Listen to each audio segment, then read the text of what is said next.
Hello friends, welcome to my KD home tuition. KD home টিউশনের পক্ষ থেকে সবাইকে স্বাগত জানিয়ে শুরু করছি আজকের ভিডিও। দেখো, আজ আমরা ক্লাস 7-এর history first unit test suggestion chapter wise আলোচনা করব। আমরা আজ ক্লাস 7-এর ইতিহাস সাজেশন সম্পর্কে আলোচনা করব। প্রত্যেকটা চ্যাপ্টার ওয়াইজ যে কটি কোশ্চেন পরীক্ষায় আসার মতো সেগুলো সম্পর্কে আলোচনা করব। দেখো, প্রথম চ্যাপ্টার ইতিহাসের ধারণা। এই চ্যাপ্টার থেকে যেগুলি ইম্পর্টেন্ট কোশ্চেন সেগুলো সম্পর্কে দেখো আলোচনা করলাম।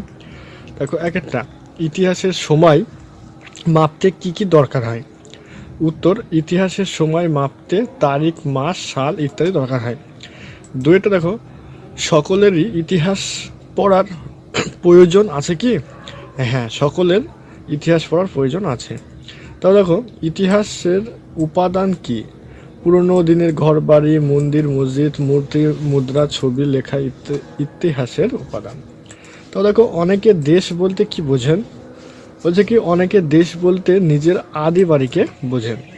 বলছে কি, কে প্রথম ইন্ডিয়া নামটি ব্যবহার করেন? তা হচ্ছে গ্রিক হেরোডোটাস। এটা কিন্তু স্টার। তাও দেখো, হুদুদ অল আলম গ্রন্থে হিন্দুস্তান বলতে কি বোঝানো হয়েছে? সমগ্র ভারতকে বোঝানো হয়েছে। ইতিহাসের সময়কে কিভাবে ভাগ করা হয়? ইতিহাসের সময়কে যুগ হিসাবে ভাগ করা হয়। তো দেখো, আরেকটা, মধ্যযুগে শিল্প সাহিত্য কাদের নামে লেখা থাকতো? তা হচ্ছে শাসকদের নামে লেখা থাকতো। তারপর দেখো, ইতিহাসের সময়কে কটি যুগে ভাগ করা হয়েছে? কেউ কি কি স্টার। তারপর দেখো, দশেরটা, কোন সময়কালকে আদি মধ্যযুগ বলা হয়? স্টার। দেখো, ইতিহাস বলতে আমরা কি কি বুঝি? দেখো, ইতিহাস বলতে আমরা বুঝি অতীতের ঘটে যাওয়া সমাজবদ্ধ মানুষের জীবন যাপনের ক্রম বিকাশের ঘটনা যাতে আলোচিত হয়, তবে সকল ঘটনাই নয়, ঐতিহাসিক গুরুত্ব আছে এমন ঘটনা এখানে আলোচিত হয়। যেখানে মানুষের সকল দিকগুলি সমানভাবে আলোচিত ও বর্ণিত হবে, ইতিহাস হলো প্রাচীন ঘটনাবলীর দলিল, এক কথায়। ঠিক আছে? তাও দেখো, ইতিহাস রচনার সময় কোন কোন বিষয়ের উপর নজর দেওয়া উচিত? দেখো, সাধারণত ঐতিহাসিকেরা ইতিহাসের বিভিন্ন উপাদানগুলিকে সংগ্রহ করে ইতিহাস রচনা করে থাকেন। তখন তাকেই বেশিরভাগই নজির দিতে হয় সঠিক তথ্যগুলির ওপর। তার নজির থাকে বিশেষ ঘটনা, স্থান, সময়ের ওপর। তা না হলে অনেক ঘটনার উপস্থাপনার সমস্যা দেখা দেবে। তাই ইতিহাস রচনার তথ্যের গুরুত্বপূর্ণ অধিক। তো দেখো, মধ্যযুগকে অন্ধকারময় যুগ বলা হয় কেন? স্টার। বলছে, কোনো বিশেষ সময়ে যদি সার্বিকভাবে সামাজিক, অর্থনৈতিক, রাজনৈতিক ও সাংস্কৃতিক, ধর্ম ও নৈতিক দিক থেকে গতিহীন হয়ে যায়, তাকে অন্ধকারময় যুগ বলে। 400 থেকে 700 খ্রিস্টাব্দে চলেছিল চরম অরাজকতার যুগ। সেই সময়ে রাজনৈতিক পরিবেশের অশান্ত হওয়ার জন্যই সামাজিক জীবনও অস্থিরতা হয়ে পড়ে। শিল্প, সংস্কৃতি ও আর্থিক অবস্থা নিম্নগামী হয়ে যায়। এই সময়কে অন্ধকারময় যুগ বলা হয়। Very very star.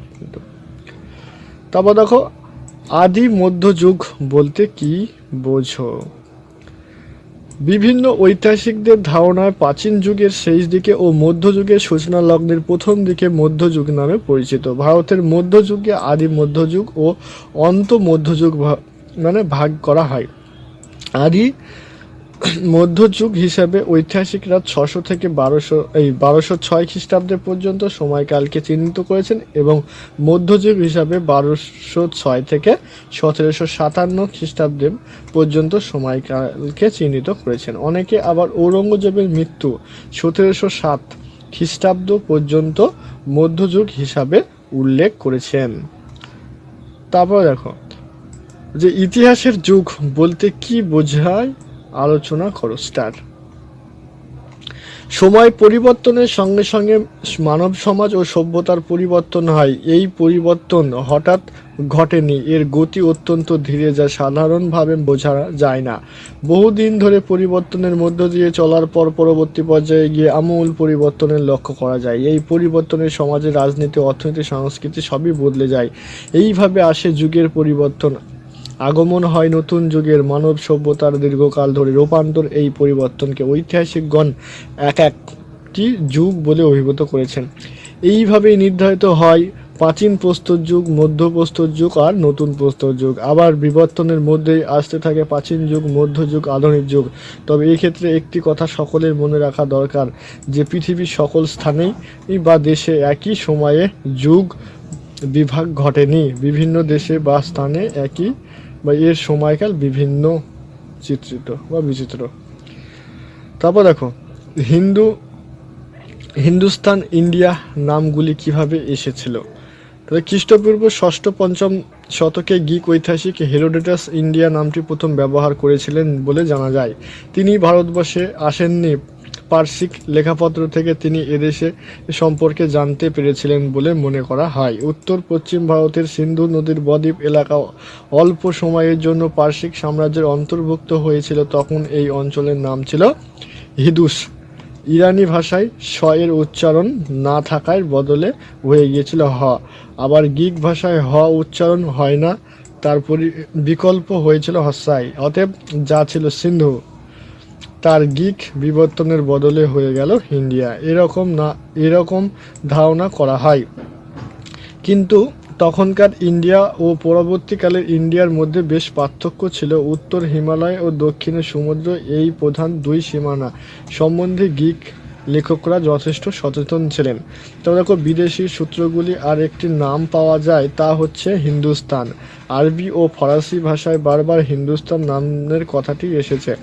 262 খ্রিস্টাব্দে ইরানিয়া শাসনীয় শাসকের একটি লেখালিখিতে হিন্দুস্তান শব্দটি পাওয়া যায়। এখানে সিন্ধু নদীর সংলগ্ন অঞ্চলে হিন্দুস্তান বলা হয়েছে একমাত্র দশম। তারপরে কের হুদুল অল আলম গ্রন্থে হিন্দুস্তান বলতে সমগ্র ভারতবাসীকে বোঝানো হয়েছে। তারপর দেখো প্রত্নতান্ত্রিক উপাদান হিসেবে লিপির গুরুত্ব কি। যে প্রাচীন ভারতীয় ইতিহাসে প্রত্নতান্ত্রিক উপাদান হিসেবে লিপি বা শিলালিপির যথেষ্ট গুরুত্ব আছে। প্রাচীন লিপি থেকে বিভিন্ন রাজনৈতিক ঘটনার আর কাল, রাজাদের পরিচয়, তাদের নামের মধ্যে সংগ্রামের পরিচয় জানা যায়। এছাড়াও লিপি থেকে বিভিন্ন রাজাদের বংশ পরিচয় ও শাসনকাল সম্পর্কেও তথ্য জানা যায়। তো দেখো বিদেশে পাওয়া বিভিন্ন লিপি থেকে ভারতের সঙ্গে অন্যান্য দেশের রাজনৈতিক বাণিজ্যিক সম্পর্কের কথাও জানা যায়। লিপির মাধ্যমে কোনো রাজ্যের বা রাজার বিভিন্ন শাসন ব্যবস্থার পরিচয় পাওয়া যায়, সেখানে অর্থনৈতিক অবস্থার পরিচয় পাওয়া যায়।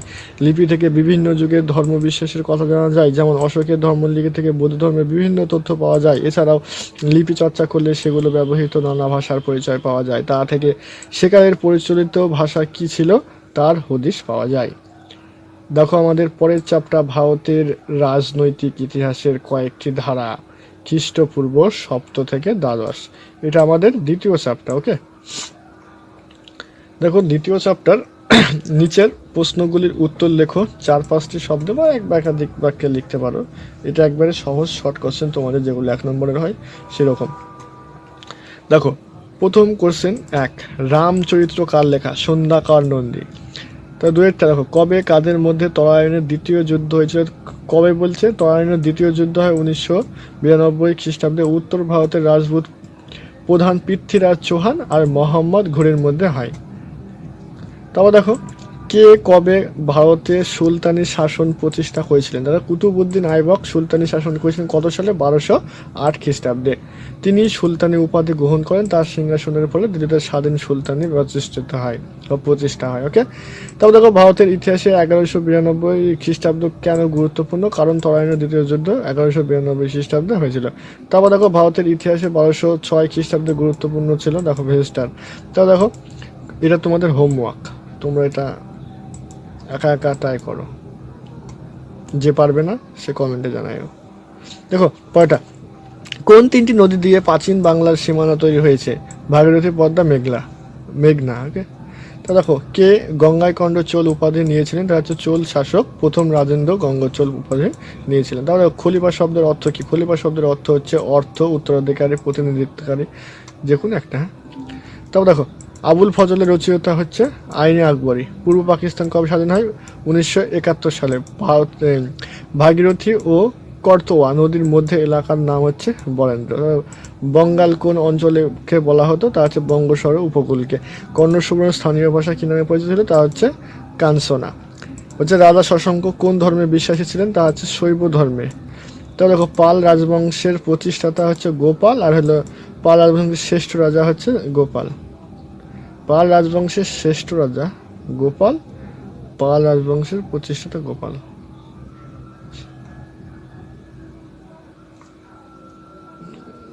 তারপর দেখো কৈবর্ত বিদ্রোহের প্রধান নেতা কজন ছিলেন, তা হচ্ছে 3 জন। তারপর রামাবতী নগর কার রাজধানী ছিল, তা হচ্ছে রাজা রামপালের। এখানে দেখো পাল রাজবংশের প্রতিষ্ঠাতা কে ছিলেন, এখানে গোপাল, ঠিক আছে। পাল রাজবংশের শ্রেষ্ঠ রাজা ছিলেন, এখানে দেবপাল হবে, দেবপাল। তারপর দেখো দুয়েটা নিচের প্রশ্নগুলির উত্তর লেখো, 4-5টি বাক্যের মধ্যে লিখতে হবে। দেখো কৈবর্ত বিদ্রোহ কোন সময় কোথায় সংঘটিত হয়েছিল, এই বিদ্রোহে কার নেতৃত্বে হয়েছিল, ভেরি ভেরি স্টার। তবে পাল সাম্রাজ্যের দ্বিতীয় মহিপাল ও রামপালের শাসন আমলে হয়েছিল। পাল সাম্রাজ্যের অরাজকতা থেকে রক্ষা পাওয়ার জন্য কৈবর্ত বিদ্রোহ সম্প্রদায় মূলত পাল সাম্রাজ্যের অভ্যন্তরীণ অন্তর্ভুক্ত পুঁজি করে এই বিদ্রোহ হয়। তারপর দেখো ভারতের সঙ্গে আরবদের যোগাযোগ ঘটেছিল কিভাবে। দেখো মালাবার উপকূলের আরব বণিকগণ ইসলামের সাথে ভারতবর্ষের সর্বপ্রথম যোগাযোগ মালাবার উপকূলের আরব বণিকদের মাধ্যমে হয়েছিল।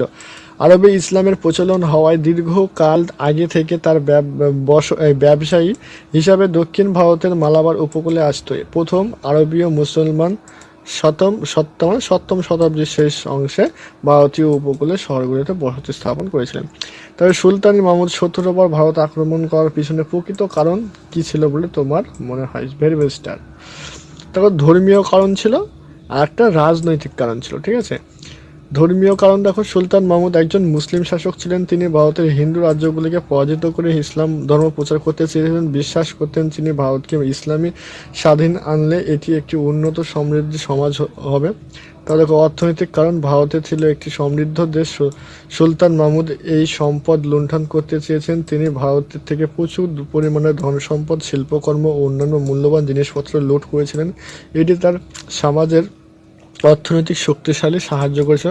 রাজনৈতিক কারণে সুলতান মাহমুদ শক্তি এবং কর্তৃত্ব প্রতিষ্ঠার লক্ষ্যে ভারত আক্রমণ করেছেন। তিনি ভারতের বিভিন্ন রাজ্যকে পরাজিত করে সাম্রাজ্যের আকার ও প্রভাব বাড়াতে চেয়েছিলেন। তারপরে এই কারণগুলির মধ্যে থেকে সবচেয়ে গুরুত্বপূর্ণ তা ঐতিহাসিক মধ্যে মতভেদ রয়েছে। এই মতভেদ হচ্ছে এটি একটি সম্বন্ধীয় কারণ ছিল, ঠিক আছে। কারণ তোমরা 3টে কারণ আছে, যে কোনো 2 নম্বরে আসে 2টো ধর্মীয় কারণ আর অর্থনৈতিক কারণ আলোচনা করলে হবে। যদি 3 নম্বরে আসে তখন ধর্মীয়, অর্থনৈতিক আর রাজনৈতিক কারণ আলোচনা করতে হবে। তো দেখো শশাঙ্কের আমলে বাংলার আর্থিক অবস্থা কেমন ছিল, স্টার ভেরি। শশাঙ্কের আমলে বাংলার অর্থনৈতিক কৃষি নির্ভর ছিল, সমাজ ব্যবস্থা ছিল গ্রামীণ কেন্দ্রিক, তাই কৃষি জমির চাহিদা বেশি ছিল। তার রাজত্বকালে ব্যবসা বাণিজ্য খুব ভালো ছিল না মনে করা হয়, তাই নগরের গুরুত্ব কমতে থাকে। তার প্রচলিত স্বর্ণ মুদ্রার মান কম ছিল, মুদ্রা দান হতো আর রূপোর মুদ্রা ছিল না। ব্যবসা বাণিজ্য কমে যাওয়ায় বণিকদের গুরুত্ব কমে যায়। তাও দেখো মাৎস্য নয় কি, ভেরি ভেরি স্টার। দেখো তার উত্তর, আক্ষরিক অর্থে মাৎস্য নয় বলতে বোঝায় মাছের মতো। তারপরে বড় মাছ যেমন ছোট মাছকে গ্রাস করে, তেমনি শশাঙ্কের মৃত্যুর পর বাংলার দুর্বলদের সহায় সম্বল বা বিত্তবান লোকেদের হরণ করতে শুরু করেছিলেন। এই অরাজকতা অবস্থায় ইতিহাসের মাৎস্যায়নকে বলা হয়, এখানে মাৎস্যায়নকে বলা হয়। তারপর দেখো খ্রিস্টীয় 7ম ও 8ম শতাব্দী অঞ্চলের রাজ্যগুলি কেমনভাবে গড়ে উঠেছিল। খ্রিস্টীয় 7ম ও 8ম শতাব্দীতে ভারতের উত্তর ভারতের অংশে বেশ কয়েকটি আঞ্চলিক রাজ্য গড়ে উঠেছিল। এগুলির পেছনে ছিলেন সামন্ত, মহাসামন্ত ও মহামঙ্গলেশ্বর উপাধি পাওয়া জমিদার বা যোদ্ধা নেতা, যারা বেশ শক্তিশালী ছিলেন। যাদের দুর্বল কখনো কখনো তারা স্বাধীনতা ঘোষণা করতেন। কিছু শক্তিশালী যুদ্ধ নায়ক ও পারিবারিক শক্তির সাহায্যে স্বাধীন রাজ্য গঠন করেছিলেন। তারপর দেখো সেন রাজাদের আদি নিবাস কোথায় ছিল, কিভাবে তারা বাংলা শাসনে কায়েম ছিলেন, আধিপত্য করত। ওকে, দেখো দক্ষিণ ভারতের কর্ণাটক অঞ্চলে শেষ রাজাদের আদি নিবাস ছিলেন। তারপর দেখো কর্ণাটক অঞ্চল মহীশূর ও তার পার্শ্ববর্তী এলাকাকে বোঝায়। 11 শতকের কোনো এক সময়ে সেন বংশের সামন্ত সেন কর্ণাট থেকে রাঢ় অঞ্চলে চলে আসেন তার পুত্র হিমন্ত সেন। রাঢ় অঞ্চলে কিছুটা আধিপত্য বিস্তার করেছিলেন তার পুত্র বিজয় সেন। গৌড় পূর্ববঙ্গে এবং মিথিলা জয় করে সেন রাজ্য বিস্তৃত করেছিলেন। তারপরে দেখো সুলতান মাহমুদ ভারত থেকে লুট করা ধন সম্পত্তি কিভাবে কিভাবে ব্যবহার করেছিলেন, কিভাবে গজনী সুলতান মাহমুদ ভারতবর্ষ থেকে প্রচুর ধনরত্ন নিয়ে গিয়ে নিজের দেশে ভালো করে কাজে ব্যয় করেছিলেন। গজনী ও অন্যান্য শহরকে সুন্দরভাবে সাজানো হয়েছিল। তিনি সেখানে প্রাসাদ, মসজিদ, গ্রন্থাগার, বাগান, জলাধার, খাল, নদী বাঁধ নির্মাণ করেছিলেন। তিনি একটি বিশ্ববিদ্যালয় প্রতিষ্ঠা করেন, সেখানে শিক্ষকদের বেতন ও ছাত্রদের বৃত্তি দেওয়া হতো। তারপরে প্রাচীন বাংলার রাঢ়, সূক্ষ্ম এবং গৌড় অঞ্চলের ভৌগোলিক পরিচয় দাও। তবে প্রাচীন বাংলার গুরুত্বপূর্ণ আঞ্চলিক মধ্য অন্যতম রাঢ়, সূক্ষ্ম ও গৌড় অঞ্চল অপেক্ষা এই অঞ্চলের মানুষের জীবনযাত্রা উন্নত ছিল। যেমন রাঢ়ের সূক্ষ্ম অঞ্চলগুলো ছিল। দেখো প্রাচীন রাঢ় অঞ্চলকে দুভাগে ভাগ করা যায়, একটা উত্তর রাঢ়, দক্ষিণ রাঢ়। উত্তর রাঢ়ের বধ্যভূমি দক্ষিণ রাঢ়ের শুম্ভ ভূমি নামে পরিচিত। এই দুই রাঢ়ের মাঝে অজয় নামে একটি নদী। মুর্শিদাবাদের পশ্চিম এবং সাঁওতাল পরগনার একাংশ, বীরভূম জেলার বর্ধমান জেলার কিছু অংশকে উত্তর রাঢ় বলা হয়। আবার বর্ধমানের হাওড়া, হুগলি, বর্ধমানের জেলার বাকি অংশ অজয় দামোদর মধ্যবর্তী এলাকা, বঙ্গোপসাগরের নিকটবর্তী এলাকা নিয়ে গঠিত ছিল। দক্ষিণ আর গৌড়। তারপরে দেখো গৌড়। তারপরে রাজা শশাঙ্কের রাজধানী ছিল গৌড়। তার আমলে এই অঞ্চলের সীমানা অনেকটা বেড়েছিল। মুর্শিদাবাদ, বর্ধমান, বীরভূম বর্তমানে এই অঞ্চলের অন্তর্গত। এছাড়া ভাগীরথী পশ্চিম পার উত্তরবঙ্গ থেকে উড়িষ্যা উপকূলে পর্যন্ত এলাকা গৌড় অঞ্চলের অন্তর্ভুক্ত ছিল। তারপর দেখো 10টা শশাঙ্কের সঙ্গে বুদ্ধদেবের সম্পর্ক কেমন ছিল সে বিষয়ে তোমার মতামত দাও। দেখো প্রাচীন বাংলার অন্যতম বিখ্যাত রাজা ছিলেন শশাঙ্ক। তিনি শৈব বা শিবের উপাসক ছিলেন, সেই কারণে তার কাছে বুদ্ধদেবের সম্পর্ক একটা বিতর্ক দেখা দিয়েছিল। আর্য মঞ্জুরিমূলক কল্প নামক বৌদ্ধ গ্রন্থে তার বিনা পর্যটক ইতিহাস হচ্ছে হিউয়েন সাং তার ভ্রমণ বিবরণীতে রাজা শশাঙ্কের বৌদ্ধ বিদেশি বলে বর্ণনা করেছিলেন। এছাড়াও বলা হয়েছিল যে রাজা শশাঙ্ক অসংখ্য বুদ্ধ মূর্তি ধ্বংস করেন এবং বুদ্ধ ভিক্ষু হত্যা করেছিলেন। কবি বাণভট্টের হর্ষচরিত্র শশাঙ্কের নিন্দা করেছিলেন।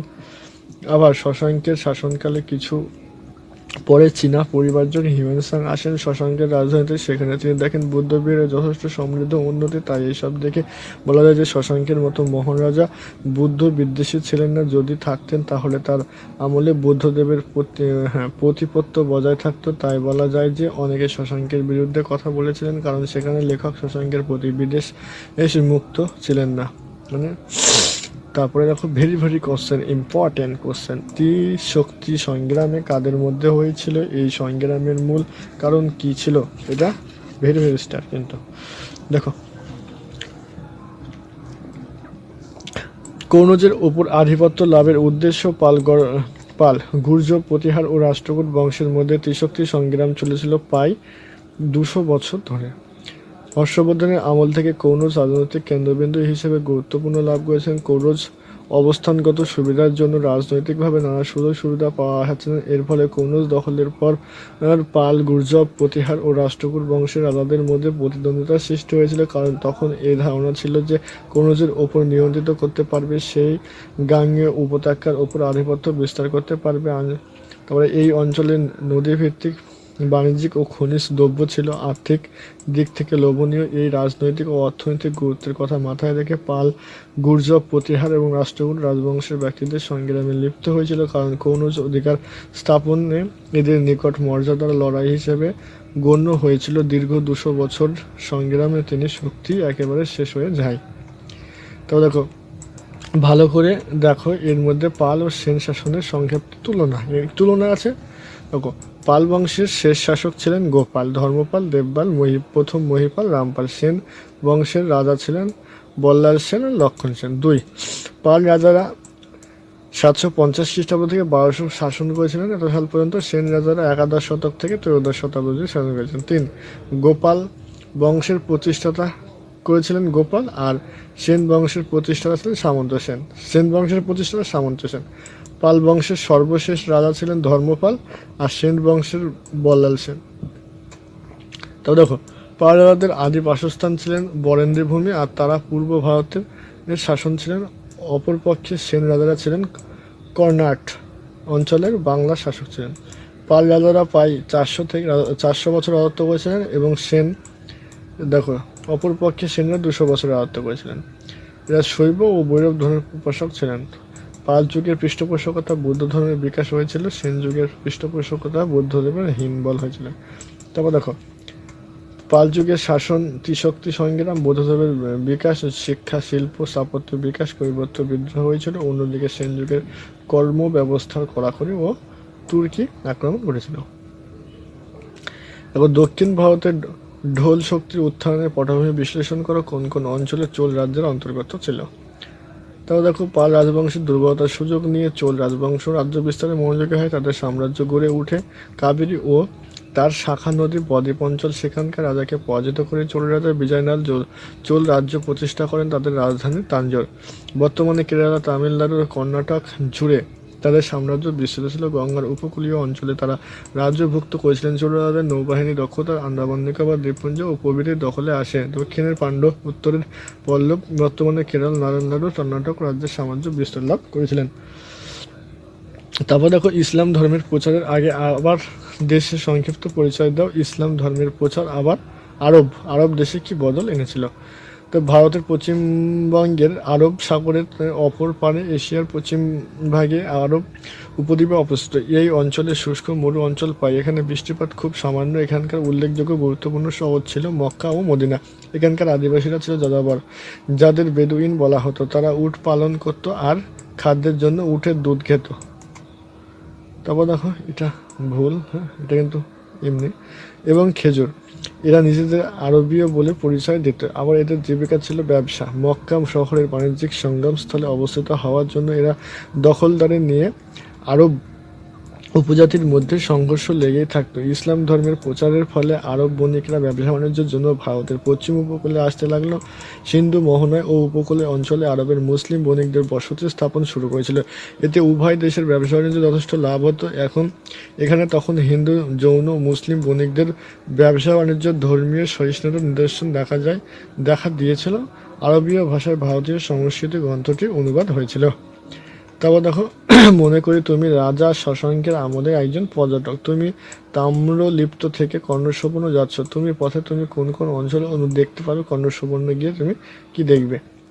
দেখো আমি একজন পর্যটক, আমার বাড়ি চীনদেশে, আমার নাম যে এসেছিলে তাম্রলিপ্ত শহরে। এখন আমার ইচ্ছা শশাঙ্কের রাজধানী কর্ণসুবর্ণ যাওয়া। এরকম একটা লিখতে হবে, ঠিক আছে।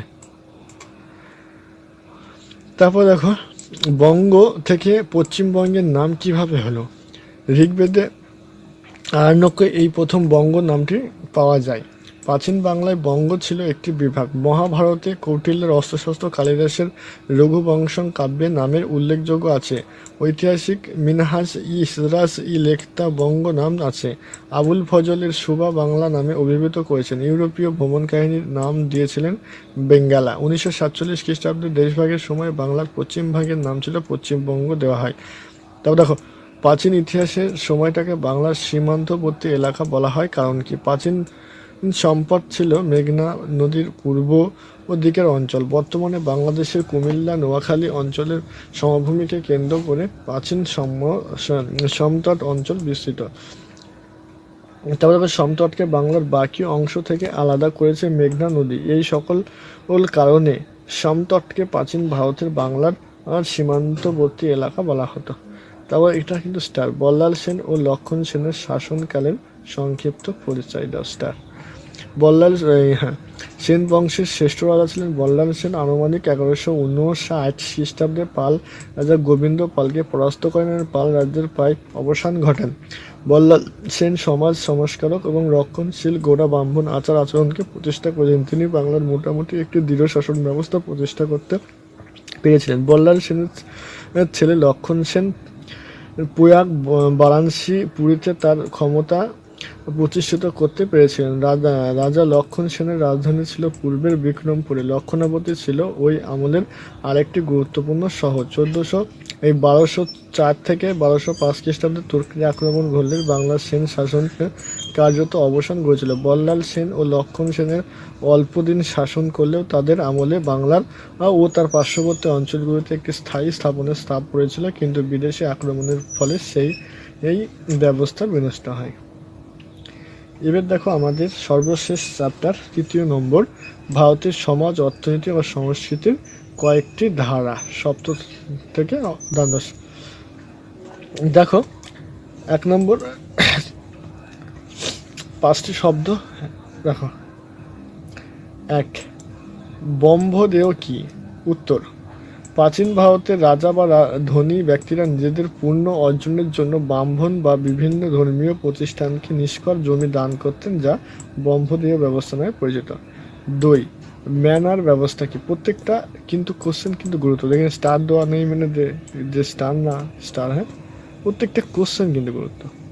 দেখো, মধ্যযুগের সামন্ততান্ত্রিক কাঠামো, ইউরোপের বেশিরভাগ মানুষ গ্রামে বসবাস করতে এরকম এক বা একাধিক গ্রাম নিয়ে গড়ে উঠত ম্যানার। গ্রামে সামন্ত প্রভুর অধীনস্থ জমি চাষ করার জন্য ইউরোপের যে সমস্ত ব্যবস্থা গড়ে উঠেছিল তাকেই ম্যানার ব্যবস্থা বলা হতো।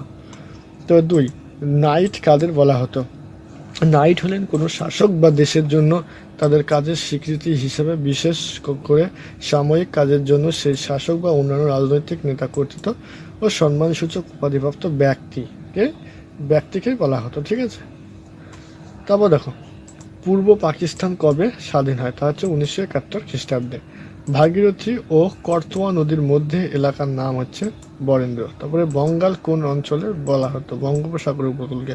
কন্নড় সুবর্ণ স্থানীয়ভাবে কি নামে পরিচিত? তা হচ্ছে কানসোনা। রাজা শশাঙ্কের কোন ধর্মের বিশ্বাসী ছিলেন? শৈব ধর্মে। পাল রাজবংশের প্রতিষ্ঠাতা গোপাল। পাল বংশের শ্রেষ্ঠ রাজা ধর্মপাল। তাদের কৈবর্ত বিদ্রোহের প্রধান নেতা ছিলেন কে? 3 জন। তারপরে রামাবতী নগর কার রাজধানী ছিল? তা হচ্ছে রাজা রামপালের। কি থেকে সামন্তদের আয় হতো? তা হচ্ছে জমির রাজস্ব থেকে। চোল রাজ্যে ব্রোঞ্জ হস্তশিল্পী কেমন ছিল? তা হচ্ছে খুব উন্নত ছিল। তারপরে মন্ডলম বলতে কাকে বোঝানো হয়েছে? প্রদেশকে। তারপর দেখো নগরম কি? একটি পরিষদ। ব্রাহ্মণদের জমি দান করার ব্যবস্থাকে কি বলা হতো? ব্রহ্মদেয়। ওকে। তারপরে রাজারা উৎপন্ন ফসলের কতটা কর নিতেন? তাতে 1/6 ভাগ। তার পাল ও সেন যুগের প্রধান খাদ্য কি ছিল? ভাত। তারপরে প্রাচীন বাংলা ভাষায় কারা কথা বলতো? সাধারণ ও নিরক্ষর লোকেরা। তারপরে রামচরিত্র কাব্য কে লিখেছিলেন? সন্ধ্যাকার নন্দী। রামচরিত্র কোন ভাষায় লেখা? সংস্কৃত ভাষায়।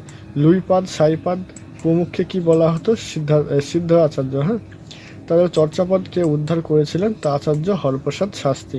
নালন্দা বৌদ্ধ বিহার কোথায় তৈরি হয়েছিল? তা হচ্ছে বিহারে, মানে আজকের বিহারে। তারপরে নালন্দা কতজন আবাসিক ভিক্ষু ছিলেন? 10,000। বিক্রমশীল মহাবিহার কে প্রতিষ্ঠা করেন? পাল সম্রাট ধর্মপাল। সামন্ততান্ত্রিক কাঠামোতে সবচেয়ে নিচে কারা অবস্থান করত? এবং চোল স্বায়ত্তশাসন ব্যবস্থায় যে কোনো 2টি এককের নাম লেখো। স্টার। হ্যাঁ, তাও দেখো এখানে কিছু কোশ্চেন দেওয়া আছে যেগুলোর উত্তর দেইনি, তোমরা করার চেষ্টা করো। চোল সাম্রাজ্যের অধীন প্রদেশকে কি বলা হতো? রামচরিত্রের বিষয়বস্তু কি? বল্লাল সেনের লেখা 2টি বইয়ের নাম। সামন্ততন্ত্র কি? ব্রহ্মদেশ ব্যবস্থার উদ্দেশ্য কি ছিল? সেন যুগে বৌদ্ধ ধর্মের প্রচার এবং প্রসার কমে গিয়েছিল, এর উক্তি দিয়ে মানে সপক্ষে চুক্তি দাও। তা ভারতের সামন্তদের একটি ছবি বর্ণনা করো, সমুদ্র ব্যাখ্যা দাও, ত্রিভুজ বা পিরামিড আকৃতি। তো পাল ও সেন যুগের কি কি ফসল চাষ হতো? একটি তালিকা তৈরি করো, সেই ফসলগুলি কোন কোন মানে এখনো চাষ হয় কিনা তাদের। তারপরে দেখো 2-এর কিছু 3 নম্বর, 4 নম্বর, 5 নম্বরের কোশ্চেন। একটা দেখো, কর সংগ্রহ করা কাকে বলে? এখন কিভাবে কর সংগ্রহ করা হয়? স্টার। দেখো, দেশের সরকার প্রশাসনিক ও অন্যান্য খরচ চালানোর জন্য নাগরিকদের উপার্জনের কিছু অংশ আদায় করে একে কর সংগ্রহ করা বলে। বর্তমানে নানাভাবে কর আদায় করা বা সংগ্রহ করা হয়। আয়কর, বিক্রয়, প্রমোদ কর, এছাড়াও নানা ধরনের দ্রব্যের উপর প্রত্যক্ষ কর সংগ্রহ করা হয়। তো দেখো, রাজারা কেন ধর্মীয় প্রতিষ্ঠানকে জমি দান করতেন বলে মনে হয়? কারণ রাজারা ধর্মীয় প্রতিষ্ঠানকে জমি দান করতেন কারণ ওই জমি থেকে উৎপন্ন ফসলের ধর্মীয় প্রতিষ্ঠানের সঙ্গে যুক্ত ব্যক্তিদের খাওয়া দাওয়া পর ও অন্যান্য ব্যয়বহুলের জন্য। তাও দেখো, যে যুগে বাংলার প্রধান ফসলগুলিতেও পশু পাখির মধ্যে কোনোগুলিকে আজকেরও পশ্চিমবঙ্গে দেখা যায়। আজকে পশ্চিমবঙ্গে ফসলগুলি প্রায় সব দেখা যায়। ধান, সর্ষে, আম, কাঁঠাল, কলা, ডালিম, খেজুর, নারকেল, কার্পাস, পান, সুপারি দেখা যায়। পশু পাখিদের মধ্যে গরু, ছাগল, বলদ, হাঁস, মুরগি, পায়রা, কাক, কোকিল, ঘোড়া, বাঘ, মোষ, শুকর ইত্যাদি দেখা যায়।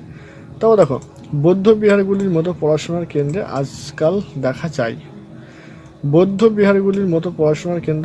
দেখা যায় গঠনগত ও বৈশিষ্ট্যগত পার্থক্য, যুগের পরিবর্তন, রামকৃষ্ণ মিশন, ভারত সেবা, স্বেচ্ছাসেবক সংস্থাগুলিতে আশ্রম ব্যবস্থা দেখা যায়। তাও দেখো, সেন যুগের সাহিত্য থেকে সেই সময়ে বাংলার যে দুরকম ছবি পাওয়া যায় সেগুলি সমাজ কেমন ছিল তা লেখন। সেন যুগের সাহিত্য ও ইসলাম সেই রকম বাংলার সমাজ দু রকমের ছবি পাওয়া যায়। যেমন সমাজ আজকের মতো ধনী আর দরিদ্র পার্থক্য বিদ্যমান, ধনীরা বিলাসবহুল জীবনযাপন করত। তারপর দেখো, দক্ষিণ ভারতের খ্রিস্টীয় নবম থেকে একাদশ শতাব্দীর মধ্যে বাণিজ্যিক উন্নতি ঘটেছিল। কেমন? দক্ষিণ ভারতের খ্রিস্টীয় নবম থেকে একাদশ শতাব্দীর মধ্যে বাণিজ্যিক উন্নতি লক্ষ্য করা যায়। এর কারণ ছিল বিভিন্ন লেখক জানতে পারা যায় যে বিভিন্ন বণিকরা সংগঠন ও সমবায়ের দ্বারা সংবদ্ধ হয়েছিল। তারা পণ্য সাজিয়ে বিভিন্ন স্থানে দক্ষিণ পূর্ব এশিয়ার বিভিন্ন দেশে চোরদের ক্ষমতা বাড়ায়। সেখানকার বাণিজ্যিকের উপর ভারতের বণিকদের প্রভাব বেড়েছিল। ব্যবসায়িক সংগঠনগুলি মন্দিরকে জমি দান করত এবং রাজা অভিজাত রাজকর্মচারীদের বাণিজ্যিক বিনিয়োগ করতেন। তারপর দেখো, পাল ও সেন যুগের বাংলার কি কি ফসল উৎপন্ন হতো, সেই ফসলগুলি কোন কোনটি এখনো চাষ করা হয়। ধান, সর্ষে, আম, কাঁঠাল, কলা, ডালিম, খেজুর ইত্যাদি। তারপর দেখো, রাজা লক্ষণ সেনের আদর্শ সাহিত্যের পরিচয় দাও। এটা কিন্তু স্টার। রাজা লক্ষণ সেন যথেষ্ট সাহিত্য অনুরাগী ছিলেন। তিনি তার পিতার দুজনের স্মৃতিশাস্ত্র লিখেছিলেন। লক্ষণ সেনের রাজসভায় অনেক কবি সাহিত্যিক সভা অলঙ্কিত করতেন। এদের মধ্যে কবি জয়দেব ছিলেন বিখ্যাত। তিনি গীত গোবিন্দম কাব্য লিখেছিলেন। এছাড়াও সেখানে কবি ধৈউ লিখেছিলেন প্রবন্ধ কাব্য। আর কবি গোবর্ধন, উমাপতিধর, স্মরণীরা পাঁচজন কবি লক্ষণ সেনের সবাই পঞ্চরত্ন ছিলেন। লক্ষণ সেনের মন্ত্রী হলায়ুধ ব্রাহ্মণ সর্ব নামে একটি বই লিখেছিলেন। তারপরে দেখো, পাল শাসনের তুলনায় সেন শাসন কেন বাংলায় কম দিনে স্থায়ী ছিল। পাল বংশের শাসনের মতো সেন রাজাদের শাসন দীর্ঘস্থায়ী হয়নি, কারণ তারা পাল রাজাদের গোপাল নির্বাচিত হয়েছিলেন অনেক সামন্ত ওর সমর্থনে।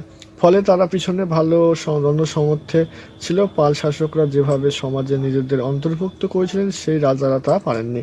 এছাড়াও সেন রাজারা পালদের তুলনায় শিক্ষা দীক্ষা, ধর্মচর্চা, শিল্প সংস্কৃতি, ব্যবসা বাণিজ্য পিছিয়ে ছিলেন। ফলে সেন রাজারা পালদের মতো দীর্ঘস্থায়ী হয়নি।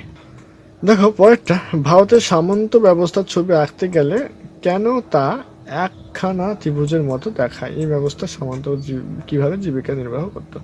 একটি ত্রিভুজের ওপর একটি কেন্দ্রবিন্দু, তারপরে নিচের দিকটা ক্রমশ ফিতে হয়, তেমনি ভারতের সামন্ত ব্যবস্থার একেবারে কেন্দ্রবিন্দু থাকতেন রাজা। তারপরে রাজার অনুপস্থিত প্রিয় কয়েকজন সামন্ত থাকতেন। সামন্তরা আবার কাজের ভার জমিদার আরো কয়েকজন সামন্তকে দিয়ে থাকতেন।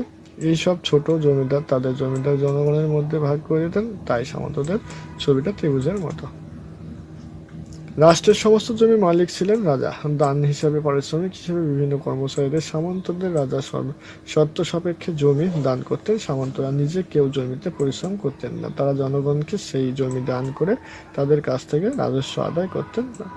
আর এটাই ছিল সমস্তদের জীবিকা, মানে সামন্তদের জীবিকা। ওকে, তো দেখো, পাল আমলে বাংলার শিল্প ও স্থাপত্যের কি পরিচয় পাওয়া যায় তা লেখো। শিল্প আর স্থাপত্য। পাল ও সেন যুগে শিল্পের বিস্তার খুব একটা মন্দ ছিল না। সেকালে বাংলার সুতি, রেশম, পশম বিখ্যাত ছিল। এমনকি বিদেশি পর্যটকরা এই ভূষীয় প্রশংসা করতেন। বাংলার ধাতু নির্মিত অস্ত্রশস্ত্র অলঙ্কার বিখ্যাত ছিল। ঘরবাড়ি, পালক, গরুর গাড়ি নির্মাণ, কাঠ শিল্পের দক্ষতা ছিল। বাংলার চিনি ও গুড়ের খুব নাম ছিল। স্থাপত্য। মগধ এলাকার পাল ও সেন যুগের স্থাপত্য বিখ্যাত নিদর্শনগুলি পাওয়া যায় বিক্রমশিলা, উদয়ন্তপুরী প্রভৃতি মহাবিহার তার উদাহরণ। বাংলায় রয়েছে পাহাড়, পুরীর সমপুরী মহাবিহার। এইসব মহাবিহারগুলিতে পাল যুগের অনেক ভাস্কর্য নিদর্শন পাওয়া যায়। এই যুগে দুজন বিখ্যাত ভাস্কর্য ছিলেন ধীমান ও বীরপাল। সেন যুগের দুর্গা, বিয়ু আরও অন্যান্য ভাস্কর্য অত্যন্ত সুন্দর। তবে দেখো, পাল ও সেন যুগের সমাজ ও ধর্মের পরিচয় দাও। পাল ও সেন যুগের সমাজ, দেখো এই যুগের সমাজ ছিল কৃষি নির্ভর, তাই অধিকাংশ মানুষ ছিল কৃষিজীবী। এছাড়াও কামার, কুমোর, ছুতর, জেলে, বণিক, চর্মকার, ডোম, বেত হিসেবে অনেক মানুষ জীবিকা নির্বাহ করত। চিকিৎসা, কৈনিক ও পুরোহিত প্রভৃতি পেশাও ছিল এই সময়। বর্ণ বিভাগের সঙ্গে সঙ্গে পেশাভিত্তিক বা জীবিকা ভিত্তিক জাতির অস্তিত্ব ছিল। জাতপাত অস্পৃষ্টতা পাল যুগে অতটা ছিল না, কিন্তু সেন যুগে যথেষ্ট কড়াকড়ি ছিল। পাল ও সেন যুগে সমাজে নারীদের অবস্থান খুব একটা ছিল না। সেন যুগে বাল্য বিবাহ ও সতী বিবাহের প্রচলন বৃদ্ধি পাওয়া যায়। দেখো, পাল ও সেন যুগের ধর্ম। পাল রাজারা বৌদ্ধ হলেও তাদের মধ্যে ধর্মের গোড়ামি ছিল না। রাজ্যে বিভিন্ন ধর্মের একটা সহাবস্থান ছিল। বৌদ্ধরা নির্বিবাদে ধর্মচরণ করতে পারতেন, কিন্তু সেন যুগের রাজারা ব্রাহ্মণবাদী হওয়ায় বৌদ্ধ ধর্ম দুর্বল হয়ে যায়। সেই আমলে চন্দ্র, সূর্য, অগ্নির পূজা হতো, আর সেন রাজারা ছিলেন শৈব। তবে লক্ষণ সেন ছিলেন বলে মনে হয়, ও লক্ষণ সেন বৈরব ছিলেন, ঠিক আছে। তবে দেখো, সিদ্ধার্থ কালে বলা হতো। বৌদ্ধ মতে বজ্রযান ও তন্ত্রযান, তান্ত্রিকদের সিদ্ধ আচার্য বলা হতো। পাল যুগে মহাযান বৌদ্ধদের সঙ্গে অন্যান্য দার্শনিক চিন্তাধারা মিলে বজ্রদান ও তন্ত্রদান বা তান্ত্রিক বৌদ্ধমতের সৃষ্টি হয়েছিল। চর্যাপদ কি? খ্রিস্টীয় অষ্টম শতক থেকে দ্বাদশ শতকের মধ্যে লেখা বৌদ্ধিক শিক্ষাচার্যকে কবিতা, গান ও সংকলন চর্যাপদ বলা হয়। এই চর্যাপদকে আদি বাংলা ভাষায় নিদর্শন হিসেবে গণ্য করা হয়। আচার্য হরপ্রসাদ শাস্ত্রী নেপাল থেকে চর্যাপদের পুঁথি উদ্ধার করেন। দেখো, নির্বাণ কি? বৌদ্ধ ধর্মাবলম্বীদের মতে নির্বাণ লাভ করলে মানুষকে আর বারবার জন্মগ্রহণ করতে হয় না। হিন্দুদের মতে তেল ফুরিয়ে গেলে যেমন প্রদীপ নিভে যায়, তেমনি মানুষের দুঃখ কষ্ট অবসান হলে নির্বাণ লাভ হয়। আবার মহাযানদের মতে নির্বাণ এমন একটি অবস্থা যেখানে কোনো কিছুই থাকে না। তবে দেখো, ভারতের সামন্ততন্ত্রের ফলাফল কি ছিল? সামন্তগণ নিজ এলাকাকে একাধিক অংশে ভাগ করার আঞ্চলিকতাবাদ ও বিচ্ছিন্নতাবাদ দেখা দেয়, যা রাষ্ট্রের ঐতিহ্য বিঘ্নিত করেছেন। সামন্ত প্রথার ক্ষমতা বিকেন্দ্রীকরণের ফলে কেন্দ্রীয় ক্ষমতা দুর্বল হয়ে গিয়েছিল। সামন্ততন্ত্রের ফলে অর্থনীতি কৃষিভিত্তিক হয়েছিল, ফলে দেশের ব্যবসা বাণিজ্য হ্রাসপ্রাপ্ত হয়েছিল। দেখো, তারপরে পাল ও সেন আমলে বাঙালিদের খাওয়া দাওয়া কিরকম ছিল বলে সংক্ষেপে পরিচয় দাও। মিস্টার। পাল ও সেন আমলের বাঙালি সমাজ বিভিন্ন ধরনের খাদ্য পানীয় প্রচলন ছিল। বাঙালিরা তখন আমিষ ও নিরামিষ উভয় দুই খাবার খাদ্য হিসাবে গ্রহণ করত। পাল ও সেন আমলে বাঙালির প্রধান খাদ্য ছিল ভাত। গরম ভাতে গাওয়ার ঘি মেখে খাওয়ার রীতি ছিল। নিরামিষ খাবারের তালিকায় ছিল নানান শাকসবজি, আলু, বেগুনি, লাউ, কুমড়ো ও ঝিঙে, কাঁকরোল, কচু, ডুমুর প্রভৃতি। নালতে শাক সহ বিভিন্ন ধরনের শাক নিরামিষ খাদ্য হিসেবে গ্রহণ করা হতো। সেখানে পান খাওয়ার রীতি ছিল। এছাড়াও আখের গুড়, দুধ থেকে তৈরি দই, পায়েস, ক্ষীর ছিল বাঙালির রসনা তৃপ্তির রসদ। আমিষ খাদ্য হিসেবে রুই, ইলিশ, পুঁটি, মৌলা, শোল ইত্যাদি মাছ মাংস হিসাবে বাঙালিদের ছাগল ও হরিণ, নানা ধরনের পাখি, কচ্ছপ, কাঁকড়া, শামুক প্রভৃতি গ্রহণ করত। পানীয় হিসাবে বেশিরভাগই দুধ গ্রহণ করত, তবে মৌয়া ও আখ থেকে তৈরি করা পানীয় গ্রহণের রেওয়াজ বাঙালির সমাজে ছিল। তারপরে দেখো, কোন ভাষা থেকে বাংলা ভাষার উৎপত্তি হয় বলে তোমার মনে হয়? গীত গোবিন্দমের রচয়িতাকে সেন যুগের সাহিত্য বিবরণ দাও। দেখো, মাগধী প্রাকৃত বা অপভ্রংশ উপভাষার সমন্বয়ে বাংলা ভাষার উদ্ভব বলে আমার মনে হয়। গীতগোবিন্দের রচয়িতা ছিলেন কবি জয়দেব। সেন রাজা বল্লাল সেন নিজে সুসাহিত্যিক ছিলেন, সাহিত্যিকদের অনুরাগী ছিলেন। তিনি নিজে দানসাগর, অদ্ভুতসাগর, আচার সাগর প্রতিষ্ঠা করেন প্রভৃতি গ্রন্থ রচনা করেছিলেন। এছাড়াও রাজা লক্ষণ সেনের সভাসদ, হলাইউদ, ব্রাহ্মণ সর্বস্ব অন্যান্য গ্রন্থ রচনা করেছেন। স্বাভাবিকভাবে জয়দেবের লেখা গীতগোবিন্দ, ধৈর্যের লেখা প্রবন্ধ, উমাপতির ধরের চরণ প্রভৃতি উল্লেখযোগ্য। লক্ষণ সেনের পারদর্শিকতা সিদ্ধার্থ দাস 1206 খ্রিস্টাব্দে সুরুক্তি কর্ণমিত গ্রন্থটি সংকলন করেন।